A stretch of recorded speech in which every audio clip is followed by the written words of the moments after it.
नमस्कार,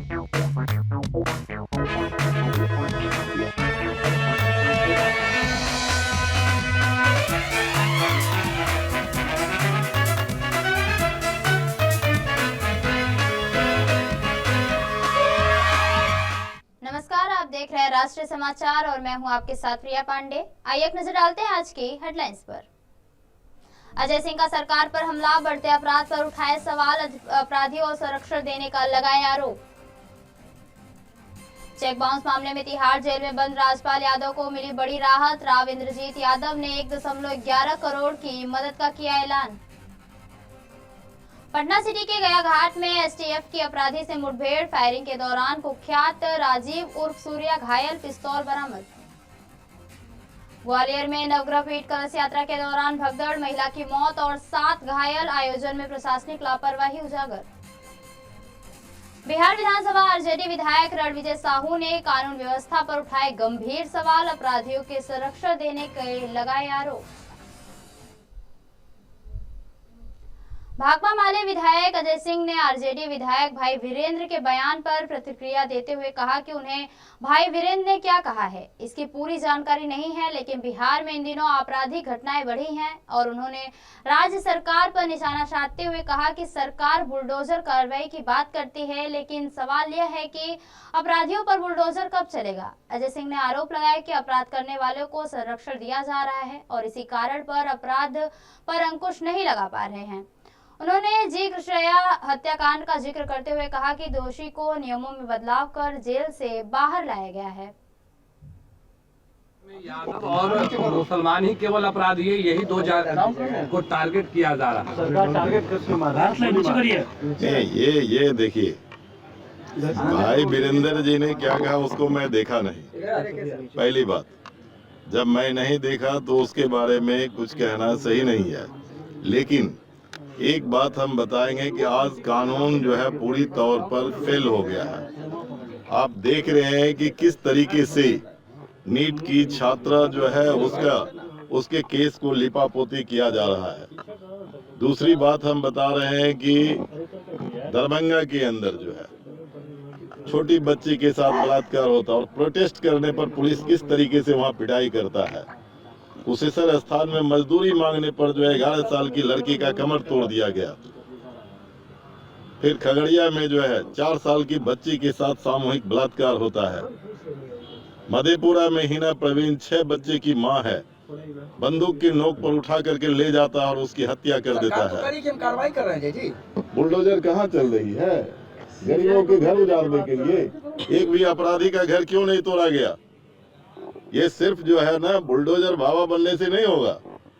अपराधी के खिलाफ ठोस कार्रवाई अगर एक पर हो जाए तो दूसरा अपराध रुक जाएगा। अगर कार्रवाई कर रही है तो नीट की छात्रा का जो अभी तक प्रॉब्लम क्यों दूर नहीं हो रहा, अपराधी को क्यों नहीं पकड़ रहा है? सीबीआई को देकर के केस को लिपापोती कर रही है। अभी तो सीबीआई शुरू नहीं की है। अरे सीबीआई जांच करे, सीबीआई जांच क्या करेगी? सीबीआई उसके लिए होता है रेयर से रेयरेस्ट केस के लिए, जिसमें कोई साक्ष्य नहीं रहता, उसके लिए सीबीआई होता है। लेकिन यहाँ तो सारा चीज है, घटना कहाँ घटी, घटना कब घटी, उसको उठा करके कौन ले जा रहा है, सीसीटीवी फुटेज है, फिर भी जो है कोई कार्रवाई नहीं हो रहा है। अपने किरदारों से फैंस के दिलों पर राज करने वाले राजपाल यादव फिलहाल बहुत बुरे दौरे से गुजर रहे हैं। एक्टर को 9 करोड़ के चेक बाउंस के मामले में तिहाड़ जेल भेज दिया गया। सरेंडर करने के बाद वो वहीं अपनी जेल की सजा काट रहे हैं। कई बॉलीवुड हस्तियों ने आगे जाकर मदद का हाथ आगे बढ़ाया और उन्हें कुछ पैसे देने का भी ऐलान किया है। इससे पहले सोनू सूद और जनशक्ति जनता दल के मुखिया तेज प्रताप यादव मदद का हाथ आगे बढ़ा चुके हैं। इसी बीच राव इंद्रजीत सिंह यादव ने भी राजपाल यादव को 1.11 करोड़ रुपए देने के लिए कहा है। जेम ट्यून्स म्यूजिक के मालिक और संगीत निर्माता राव इंद्रजीत यादव ने राजपाल यादव को 1.11 करोड़ रुपए मदद करने का ऐलान किया है। सुनिए मदद के ऐलान के साथ साथ उन्होंने और क्या कहा। मैं मेरे जैन परिवार की तरफ से 1 करोड़ 11 लाख रुपए राजपाल भाई को दे रहा हूं। एक यादव होने के नाते मैं, क्योंकि राजपाल यादव है, हमारे यादव बिरादरी का एक बहुत बड़ा कलाकार है, मैं मेरे सभी बंधुओं से ये कहना चाहूंगा कि कृष्ण जी ने मुसीबत के समय गोवर्धन पर्वत उठा लिया था। ये तो बहुत छोटी सी मुसीबत है यार। 15 फरवरी शिवरात्रि आ रही है, प्रण लो सब लोग, उस भाई की मदद करो ताकि वो भी शिवरात्रि अपने परिवार के साथ बनाए। फिर भी मैं ये आश्वासन दिलाता हूँ भाभी को, उनके छोटे भाई को, उनके परिवार को, अगर 2 दिन में 3 दिन में पूरे पैसों की व्यवस्था नहीं हुई, कितना भी पैसा देना पड़े, 14 तारीख को मैं कोर्ट में जमा कराऊंगा ताकि 14 की शाम को शिवरात्रि पे राजपाल भाई अपने परिवार के बीच में हो। नमस्कार। पटना सिटी के आलमगंज थाना क्षेत्र के गया घाट इलाके में एसटीएफ और अपराधियों के बीच मुठभेड़ हुई, जिसमें कुख्यात अपराधी राजीव कुमार उर्फ सूर्या गोली लगने से घायल हो गया। पुलिस के मुताबिक सूचना मिली थी कि राजीव किसी बड़ी वारदात की फिराक में इलाके में छिपा है और एसटीएफ टीम जब मौके पर पहुंची तो खुद को घिरता देख उसने पिस्तौल से फायरिंग शुरू कर दी। जवाबी कार्रवाई में एसटीएफ ने भी गोली चलाई, जिसमें उसे पैर में गोली लगी और वह गिर पड़ा। मुठभेड़ के दौरान दोनों ओर से करीब 3 राउंड फायरिंग की गई। घायल अपराधी को तुरंत अस्पताल में भर्ती कराया गया। उसके पास से एक पिस्तौल भी बरामद हुई है। राजीव पर लूट, डकैती, अवैध हथियार, धोखाधड़ी और शराब तस्करी समेत 2 दर्जनों से अधिक मामले दर्ज बताए जा रहे हैं। घटना के बाद इलाके की घेराबंदी कर अतिरिक्त पुलिस बल तैनात कर तलाशी अभियान भी चलाया जा रहा है।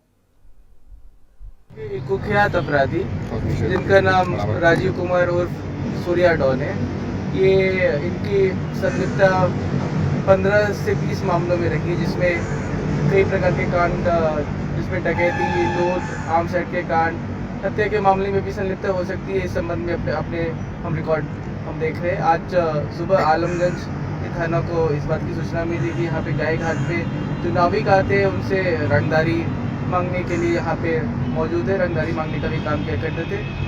सूचना का सत्यापन करने के उपरांत आलमगंज के थाने की टीम, साथ में एसटीएफ का भी इसमें सहयोग रहा है और डीआईओ की टीम के द्वारा जब यहाँ पे आया गया तो उक्त अपराध भी यहाँ पाया गया और उसके द्वारा पुलिस पे हमला किया गया।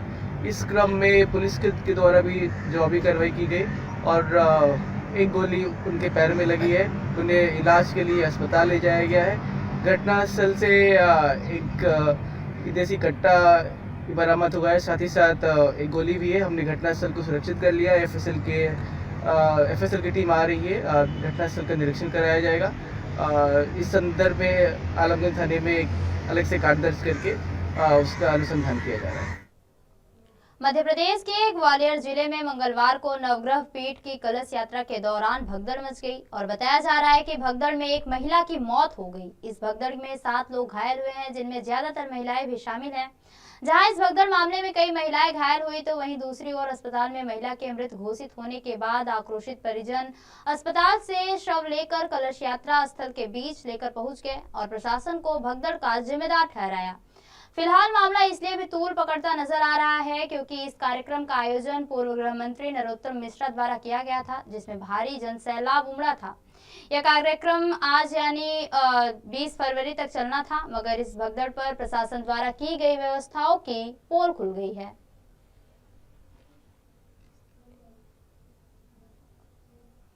बिहार विधानसभा के बजट सत्र 7वें दिन आरजेडी विधायक रणविजय साहू ने कार्य स्थगन प्रस्ताव लाते हुए राज्य की कानून व्यवस्था पर सवाल उठाए। उन्होंने कहा कि बिहार में आपराधिक घटनाएं लगातार बढ़ रही हैं और राजधानी तक में लोग सुरक्षित महसूस नहीं कर रहे हैं। साहू ने कहा कि जहां सरकार और प्रशासन का पूरा तंत्र मौजूद है, वहीं सुरक्षा पर सवाल खड़े हो रहे हैं तो अन्य क्षेत्रों की स्थिति का अंदाजा लगाया जा सकता है। उन्होंने आरोप लगाया कि सरकार अपराधियों को संरक्षण दे रही है, जिसकी वजह से सुशासन की स्थिति खत्म होती जा रही है। देखिए, सरकार चर्चा से बचना चाहती है। लगातार सदन के अंदर आज भी मेरा कार्य स्थगन प्रस्ताव है सरकार के समक्ष, आसन के समक्ष, कि सरकार संज्ञान ले और माननीय मुख्यमंत्री जी जवाब दें। आखिर मुख्यमंत्री जी अपराध के मुद्दे पर चुप क्यों हैं? गृह मंत्री जी लगातार बयानबाजी कर रहे हैं, अपराधी पकड़े जाएंगे, अपराधी मारे जाएंगे, अपराधी बिल में घुस जाएंगे, लेकिन अपराधी तो चुनौती दे रहे हैं। पटना जैसे शहर में जहां माननीय मुख्यमंत्री रहते हो, आला अधिकारी रहते हो, वहां कोई सुरक्षित नहीं है, तो आम जन सुरक्षित नहीं है और सिर्फ ये जो है आयवास करना चाह रहे हैं। पूरी तरह से बिहार का विधि व्यवस्था चौपट हो गया है। हम तो लगातार मांग करना चाह रहे हैं कि बिहार में राष्ट्रपति शासन लागू हो। बिहार की हालात बिल्कुल खराब है। क्या आप मानते हैं अपराधियों का जांच होता है? आपके भाई वीरेंद्र ने कहा है कि मुसलमान जातियों को टारगेट करके गोली मारी जा रही है। अब देखिए, निश्चित तौर पे ये जो सरकार है टारगेट की राजनीति कर रही है, बदले की भावना, और लगातार उन पर कार्रवाई हो रही है। यह बिहार भी सबों का है, देश सबों का है, लेकिन जिस प्रकार से बदले की राजनीति की जा रही है, राजनीति में ये अच्छा संकेत नहीं है। सत्ता आती है और सत्ता जाती है। लोग देखिए, बिहार में कानून व्यवस्था लॉ एंड ऑर्डर को लेकर विपक्ष के आरोपों पर एनडीए के विधायकों ने पलटवार किया है। उन्होंने कहा कि राज्य में सुशासन का राज्य है और सरकार अपराध पर नियंत्रण के लिए लगातार कार्रवाई कर रही है। एनडीए नेताओं ने कहा कि छिटपुट घटनाएं कहीं भी हो सकती हैं, लेकिन सरकार हर मामले को गंभीरता से लेकर सख्त कदम उठा रही है। उन्होंने साफ किया कि जो भी कानून तोड़ेगा उसके खिलाफ कड़ी कार्रवाई की जाएगी, क्योंकि सरकार की प्राथमिकता बिहार को अपराध मुक्त बनाना है। साथ ही विपक्ष पर निशाना साधते हुए कहा कि उनके पास कोई ठोस मुद्दा नहीं है, इसलिए मीडिया में बने रहने के लिए ऐसे बयान दिए जा रहे हैं। सुशासन बाबू की सरकार है। सरकार की पूरी जो है सो कोशिश है कि एक भी घटनाएं अपने राज्य में घटित न हो, लेकिन फिर भी एक आध दो घटनाएं घटित हो रही है। सरकार संवेदनशील है, सरकार चिंतित है और सरकार लॉ एंड ऑर्डर को और कैसे दुरुस्त किया जाए उस पर पूरी तरह जैसे काम कर रही है। आदरणीय गृह मंत्री जी, जो मुख्यमंत्री भी सम्राट, देखिए जो क्राइमर होते हैं, जो असामाजिक तत्व होते हैं, जो बिहार में भय का वातावरण पैदा करना चाहते हैं, जो बिहार में आतंक का राज स्थापित करना चाहते हैं, वैसे लोगों को यदि इनकाउंटर हो रहा है तो कानून का डंडा तो उन पर चलेगा ही। और विपक्ष को यदि लगता है कि नहीं इस प्रकार का कार्रवाई नहीं होना चाहिए, तो क्या वो चाहते हैं जो बिहार में फिर से जंगल राज स्थापित करना, भय का वातावरण पैदा करना? क्या चाहते हैं कि बिहार के अंदर वही कुव्यवस्था स्थापित करना, जबकि बिहार को आप बदनाम करना चाहते हो? जबकि आज बिहार विकसित बिहार, समृद्ध बिहार, सशक्त बिहार बनने की ओर चल चुका है। बिहार ने अपना खोया हुआ इतिहास और गौरव को फिर से प्राप्त कर लिया है। इसलिए विपक्ष के इस प्रकार का रवैया का मैं खंडन करता हूँ। वो किसी लोग हों और जो जातिवाद की बात कर रहे हैं वो समाज को तोड़ने की बात कर रहे हैं। बाबा साहब भीमराव अम्बेडकर को नहीं मानते। बाबा साहब भीमराव अम्बेडकर ने जाति खत्म करने की बात कही थी। समाजवाद में हमारे नेता डॉक्टर लोहिया ने जाति को खत्म करने की बात कही थी। लगातार विपक्ष हंगामा कर रहा है दोनों सदन में। विपक्ष के पास कोई मुद्दा नहीं है, बिहार का विकास का मुद्दा नहीं है, लॉ एंड ऑर्डर का कहाँ सवाल है। सवाल है कि सरकार अगर सचेत नहीं रहती, सरकार अगर निष्क्रिय रहती तो कहा जा सकता था सरकार सक्रिय है। उन लोगों ने कहा सीबीआई से जांच कराया जाए, सीबीआई से जांच कराने की बात कही जा रही है। अब इसके बाद भी अब विपक्ष के पास कोई मुद्दा नहीं है। ये भी कहना है कि लोग जो हैं बिहार में जो इनकाउंटर हुआ उस पर सवाल उठा रहे हैं कि एक जाति एक धर्म को विशेषकर टारगेट किया। अपराधी किसी का जाति नहीं होता है। अगर अपराधी की जाति से रिलेट करते हैं तो इसका मतलब उनको कहीं ना कहीं अपराधी अपराध करता है, अपराधी है। किसी समाज में न कोई जात है न कोई धर्म है, अपनी एक धर्म है, जात है। कानून का राज है, अगर कोई इस तरह करेगा तो कानून अपना काम करता है। कल जिस तरीके से विधान परिषद में हुआ उसको लेकर विपक्ष की ओर से कहा जा रहा है कि जब तक मुख्यमंत्री जी माफी नहीं मांगेंगे, जब तक उनके मंत्री माफी नहीं मांगे तब तक आज भी सदन नहीं चलने देंगे। देखिए जनता के लिए सदन होता है, जनता के सवालों का वो रिसर्च करते हैं कि समझ लीजिए जनता देख रही है, जनता उसका जवाब। पटना जंक्शन पर मंगलवार को उस समय भारी हंगामा हो गया जब सिंगरौली जाने वाली ट्रेन तकनीकी खराबी के कारण रद्द कर दी गई और इसकी पूर्व सूचना नहीं मिलने से नाराज यात्रियों ने प्रदर्शन शुरू कर दिया। गुस्साए यात्री पटरी पर उतर कर बैठ गए, जिससे कई ट्रेनों का परिचालन बाधित हो गया और स्टेशन पर अफरा तफरी का माहौल बन गया। सूचना मिलते ही आरपीएफ और जीआरपी की टीम मौके पर पहुंची और यात्रियों को समझा बुझाकर ट्रैक खाली करवाया गया। रेलवे अधिकारियों ने यात्रियों को समस्या के समाधान और उचित कार्रवाई का आश्वासन दिया, जिसके बाद स्थिति सामान्य हुई और ट्रेनों का संचालन धीरे धीरे बहाल किया गया। यात्रियों ने मुआवजे और बेहतर सूचना व्यवस्था की भी मांग उठाई है।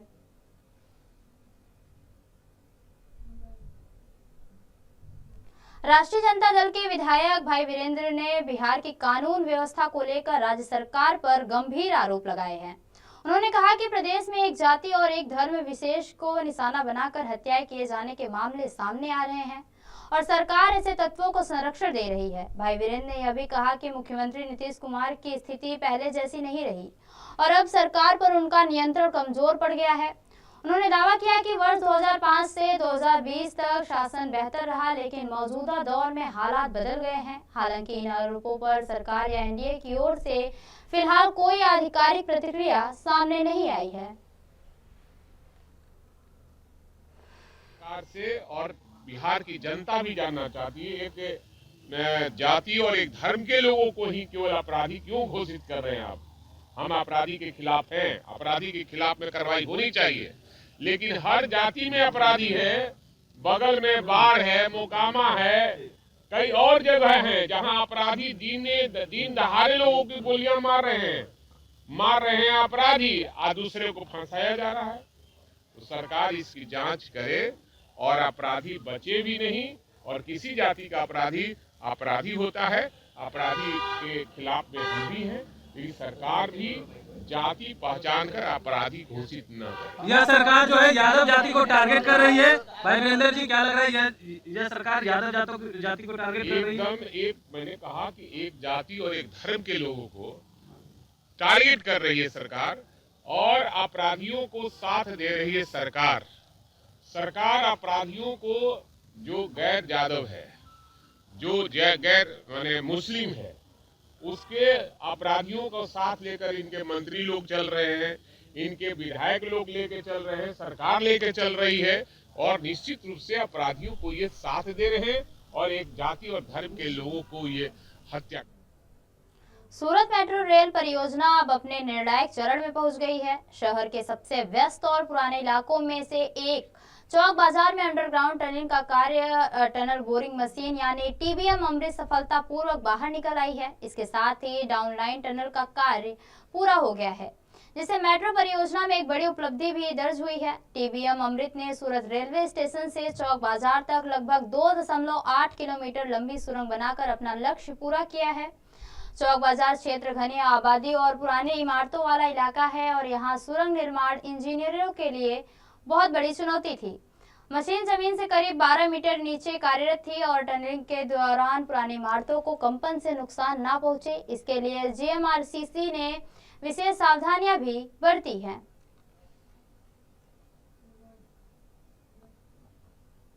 महाराष्ट्र की नई महिला उप मुख्यमंत्री सुनेत्रा पवार आज पहली बार मंत्रिमंडल की बैठक में शामिल हुई। इस बैठक को लेकर मुख्यमंत्री देवेंद्र फडणवीस ने बयान देते हुए कहा कि स्वर्गीय अजीत दादा पवार के दुखद निधन के बाद यह सरकार की पहली कैबिनेट बैठक थी और बैठक की शुरुआत में मंत्रिमंडल ने अजीत दादा को श्रद्धांजलि अर्पित की। मुख्यमंत्री फडणवीस ने कहा कि आज सुनेत्रा पवार की भी यह पहली मंत्रिमंडल बैठक थी। चूंकि बैठक शोक प्रस्ताव के तहत आयोजित की गई थी, इसलिए शब्द समूह के माध्यम से उनका स्वागत भी किया गया। उन्होंने उम्मीद जताई कि सुनेत्रा पवार अजीत दादा के नेतृत्व की विरासत को आगे बढ़ाएंगी और राष्ट्रवादी कांग्रेस पार्टी को मजबूत से आगे ले जाएंगी। सीएम ने यह भी कहा कि हाल ही में संपन्न हुए चुनाव में पार्टी को अच्छा यश मिला है और आने वाले समय में भी यही सफलता कायम रहे, ऐसी उन्हें पूरी अपेक्षा है। देखिए, हम लगातार तीसरी मुंबई बनाने का प्रयास कर रहे हैं, क्योंकि अटल सेतु के कारण मुंबई और नई मुंबई ये जुड़ गया है और एक बहुत बड़ा एरिया अब मुंबई को डीकंजेस्ट करने के लिए, नए बिजनेस डिस्ट्रिक्ट बनाने के लिए, फ्रंटियर टेक्नोलॉजीज के लिए और एक प्रकार से सभी प्रकार के अर्बनाइजेशन को अकोमोडेट करने के लिए हमको प्राप्त हो रहा है। उसका नियोजन हम लोग कर रहे हैं। उसी नियोजन के तहत एमएमआरडीए को अटल सेतु के पास करीब 200 स्क्वायर किलोमीटर की जगह ये हम लोगों ने दी थी। आज उस जगह में किस प्रकार से वो विकास करे, अगर उसको एक्विजिशन करना है तो उसके अलग अलग जो मेथोडोलॉजी है, जो आज जिस प्रकार से सिडको ने लोगों को साथ में लेकर अपना भी विकास किया और लोगों का भी विकास किया, जो सिडको की पॉलिसी है, उसके साथ साथ एमआईडीसी की एक पॉलिसी है जिसमें पास थ्रू एक्विजिशन होता है, मतलब एक्विजिशन जिनके लिए करते हैं वो सीधे पैसे उसके देते हैं। ऐसे सारी प्रकार की पॉलिसीज ये एमएमआरडीए को हमने लागू कर दी है। तो बड़ी तेजी के साथ एमएमआरडीए इस क्षेत्र में जो तीसरी मुंबई का काम है वो कर पाएगा। पुरंदर में जो नया एयरपोर्ट हम बनाने वाले हैं, उस एयरपोर्ट के जमीन अधिग्रहण को हम लोगों ने आज मान्यता दी है। उसमें करीब उसका जो उसके लिए जो पैसा लगता है वो खड़ा करने के लिए भी हम लोगों ने आज मान्यता दे दी है। हमको अपेक्षा है कि जून फर्स्ट वीक तक हम लोग इस जमीन का अधिग्रहण कर पाएंगे, क्योंकि हम लोगों ने जब वहां के जमीन मालिकों से, किसानों से बातचीत की तो करीब 96% किसानों ने अभी अपने तरफ से उसके बारे में कंसेंट दिया है। तो मुझे लगता है कि बहुत फास्ट एक्विजिशन हो जाएगा। खबरों का सिलसिला यूं ही चलता रहेगा। देखते रहिए राष्ट्रीय समाचार। नमस्कार।